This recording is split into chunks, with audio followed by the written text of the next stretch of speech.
Olá, tudo bem? Meu nome é Rafael Matos, faço parte da equipe de suporte da JMV e neste tutorial irei explicar como adicionar uma apresentação de PowerPoint na sua transmissão utilizando o software vMix.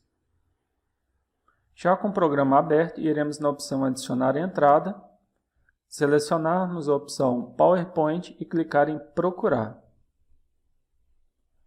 Após isso, iremos localizar o arquivo PowerPoint que desejamos incluir em nossa transmissão.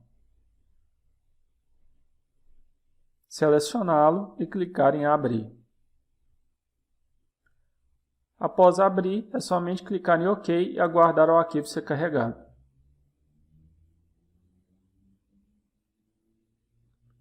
Beleza, aqui já aparece o preview do nosso arquivo. Se dermos o play aqui ao lado, ele já começa a ser reproduzido com configurações padrões. Para mudar essas configurações, basta clicar com o botão direito aqui embaixo neste quadrado pequeno e selecionar a opção Slideshow Settings. Aqui iremos configurar a reprodução automática do PowerPoint. Em transição é quantos segundos o slide irá ficar na tela para passar para o próximo.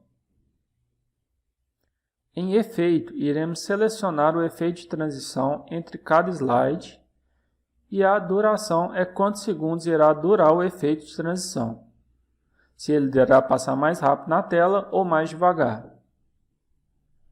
Com as configurações do jeito que queremos, basta fechar que já irá aplicar automaticamente.